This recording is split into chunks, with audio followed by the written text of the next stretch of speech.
দর্শক, প্রতিবারের ন্যায় আজকে আমরা বসেছি হান্নান শিকদার সাহেবকে নিয়ে। আপনারা জানেন, দুদিন পরেই ত্রয়োদশ জাতীয় সংসদ নির্বাচন অনুষ্ঠিত হতে যাচ্ছে। আমরা আজকে হান্নান শিকদারের সঙ্গে আলোচনা করব। তিনি বিগত দিনে বরিশাল সদর ৫ আসন থেকে বেশ কিছুদিন যাবৎ প্রচারণা চালিয়ে আসছেন। তারই ধারাবাহিকতায় আজকে আমরা তার সাথে কথা বলবো। তিনি জনগণের কতটুকু সাড়া পেয়েছেন এবং জনগণকে কেমন উৎসাহী মনে করেছেন। দর্শক, চলুন দেরি না করে আমরা হান্নান শিকদার সাহেবের কাছে চলে যাই। আপনি কেমন আছেন? আলহামদুলিল্লাহ। আমরা দেখছি আপনি বেশ কিছুদিন যাবৎ ভোটের মাঠে রয়েছেন, প্রচারণায় রয়েছেন। তো সেক্ষেত্রে আমরা একটু জানতে চাইবো যে আপনার এই যে বরিশাল সদর ৫ আসনে যে আপনি মনোনয়ন নিয়েছেন, লোকজনের আসলে সাড়া আপনি কেমন পেয়েছেন? আলহামদুলিল্লাহ, ভালো সাড়া পেয়েছি।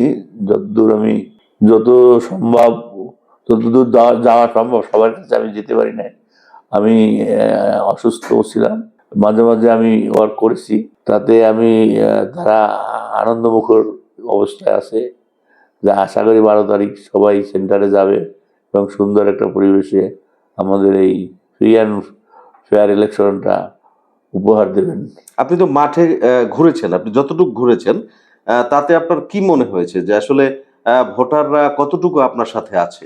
ভোটাররা আমার সাথে আছে, মানে আমি সবাই বলছে যে আপনি আগে আসেন না কেন, আসছেন, ঠিক আছে, সবার কাছে যান এবং আর তাদের ভিতরে আনন্দ উৎসাহ আছে। অর্থাৎ আপনাকে তারা খুব সহজভাবে নিয়েছে। জি জি, সহজ সরলভাবে যে ভালো মানুষ, আপনি একজন ভালো মানুষ, কিন্তু আপনি অসুস্থ, এভাবে কি কত দূর কভার করতে পারবেন। তা আমি তাদের কাছে ভোটের চেয়ে আমি দোয়া চেয়েছি, আমার শারীরিক এর জন্য দোয়া চাইছি বেশি। মাঝখানে আর খুব বেশি বাকি নেই। আজকে 9 তারিখ, অর্থাৎ মাঝখানে 10-11, তারপরেই হচ্ছে এই জাতীয় নির্বাচন। তো আমি সবাই দেখেছি যে তাদের নিজেদের ইশতেহার তৈরি করেছে। তো সেই ক্ষেত্রে আপনি কি করেছেন? আপনার ইশতেহার সম্পর্কে আমরা আমাদের মাধ্যমে যদি দর্শকদের জানাতেন। জি, আমি আমার একটা ইশতেহার তৈরি করেছি, জানি না কতদূর দর্শকের অনুভূত হবে। আমি একটা ইশতেহার তৈরি করেছি। বিসমিল্লাহির রহমানির রহিম। আমি Mohammad Abdul Hannan Sikdar, national people's party NPP কেন্দ্রীয় নির্বাহী কমিটির সদস্য, এনপিপির মনোনীত বরিশাল 5-এ আম প্রতীক নিয়ে জাতীয় সংসদ নির্বাচনে প্রতিদ্বন্দ্বিতা করছি। আমি 12ই ফেব্রুয়ারি রোজ বৃহস্পতিবার ত্রয়োদশ জাতীয় সংসদ নির্বাচন ও গণভোটে 26 অনুষ্ঠিত হতে যাচ্ছে।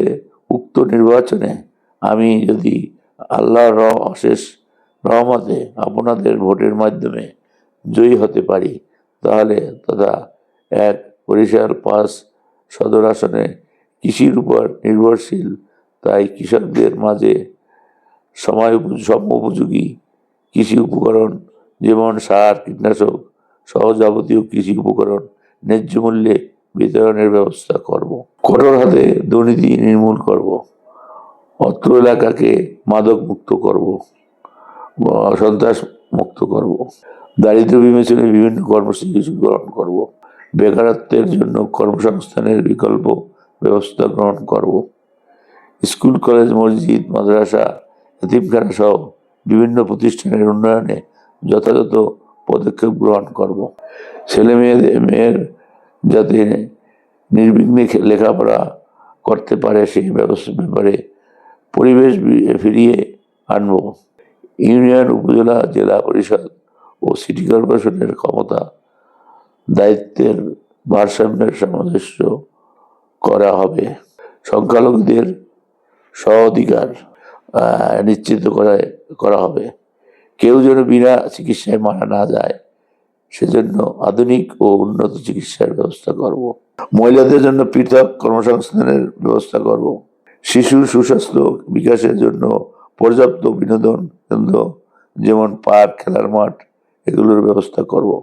সর্বোপরি এলাকার সার্বিক উন্নয়নে সর্বস্তরের সচেতন নাগরিকদের নিয়ে নিরলসভাবে কাজ করে যাব। এই পর্যন্তই আপনার যে ইশতেহার ছিল। দর্শক, আমরা এতক্ষণ শোনার চেষ্টা করলাম যে তিনি যে ইশতেহারটি তৈরি করেছেন। দর্শক, আপনারা দেখতে পাচ্ছেন তিনি আসলে শারীরিকভাবে ফিট নন। তারপরেও তিনি সেই সকাল থেকে এই রাত অবধি তিনি তার পরিশ্রম চালিয়ে যাচ্ছেন। তিনি মনে করছেন যে বরিশাল সদর ৫ আসনের এমপি হিসেবে তিনি বরিশালের যে জনগণ রয়েছে তারা তাকে গ্রহণ করবে বলে তিনি এখনো আশাবাদী। কিন্তু এখানে একটি বিষয় লক্ষ্য করা যাচ্ছে যে বরিশালের বারবার নির্বাচিত যিনি মুজিবুর রহমান সরোয়ার, তিনি কিন্তু এখানে ব্যাপক এগিয়ে রয়েছে। পাশাপাশি রয়েছে ইসলামী আন্দোলনের ইসলামী আন্দোলনের যে পীর সাহেব রয়েছেন তিনি কিন্তু প্রতিদ্বন্দ্বী হিসেবে এই বরিশালের ৫ আসনে রয়েছেন। তো তার মধ্যে এই হান্নান শিকদার তিনিও তার প্রচারণা চালিয়ে যাচ্ছেন এবং তিনি মনে করছেন যে তিনি সুষ্ঠু এবং সুন্দরভাবে এই বরিশাল সদর ৫ আসনের এমপি হবে বলে তিনি মনে করছেন। আমরা একটু যদি আপনার সঙ্গে আরো কিছু কথা আলোচনা করি, সেটা হলো যে এই যে দুইজন প্রার্থী রয়েছে হাতপাখা এবং মুজিবুর রহমান সরোয়ার, তিনি কিন্তু বারবার নির্বাচিত। তো তার মধ্যে আপনি মনে করছেন যে আপনি আসলে বিপুল ভোটে জয়ী হবেন? জনগণ একটু চেঞ্জ চায়। পূর্বেকার রাজনীতি, পূর্বেকার ক্যান্ডিডেট যারা সে তারা তো আগের তাদের কাজ কর্ম সবাই দেখছেন এবং আগে নির্বাচিত হয়েছেন, কেউ প্রতিদ্বন্দ্বিতা করছেন। বর্তমান বর্তমান প্রেক্ষাপটে জনগণ একটু চেঞ্জ চায় এই হিসাবে আগে আশাবাদী। আমি শান্তিপ্রিয় লোক এবং আমার কোনো ওই ধরনের মাসেল শক্তিও নাই। আমি শান্তি চাই, এলাকার শান্তি চাই, নিজেরও শান্তি চাই এবং জনগণের কল্যাণে সবসময় শান্তি প্রিয় ছিলাম, আছি, ভবিষ্যতেও থাকবো।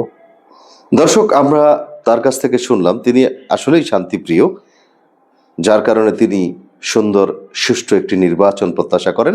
পাশাপাশি আমরাও সেই প্রত্যাশা করি। আপনার অর্থাৎ এই ত্রয়োদশ জাতীয় সংসদ নির্বাচনে আপনার এই বরিশাল সদর ৫ আসনের জনগণের উদ্দেশ্যে যদি কিছু বলার থাকে। জনগণের উদ্দেশ্যে আমি আমার সর্বশেষ ব্যক্ত করছি যে আপনারা ১২ তারিখ স্বতঃস্ফূর্তভাবে ৮টার মধ্যেই ভোট সেন্টারে আসবেন এবং নিজের ভোট নিজে দেবেন। আপনার ভোট আপনার মন মতো প্রয়োগ করবেন এবং কারো চক্ষুরাঙ্গানি এবং কারো সাইড কথা টক শুনবেন না।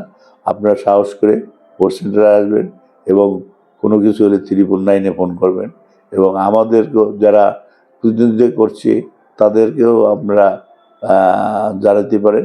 আপনারা সুষ্ঠুভাবে আসবেন, ভোট সেন্টারে আসবেন ও নিজের ভোটটা নিজে প্রয়োগ করে যাবেন, এই আশা আমি ব্যক্ত করি এবং আমি দোয়া চাচ্ছি আপনাদের কাছে। আমার জন্য সবাই দোয়া করবেন। আমিও সর্বস্তরের জনগণের জন্য দোয়া করি 12 তারিখ সবাই এসে সুষ্ঠুভাবে বিজয়ের মালা যে যাকেই আপনারা রায় দেবেন তার গলায় পরাবেন ইনশাল্লাহ। দর্শক, আমরাও আশা করি আপনার ভোটটি আপনি ভোট কেন্দ্রে গিয়ে যাকে ইচ্ছা তাকে দিয়ে আসবেন। সে পর্যন্ত আপনারা ভালো থাকবেন, সুস্থ থাকবেন, সুন্দর থাকবেন, গগনের আলোর সঙ্গে থাকবেন।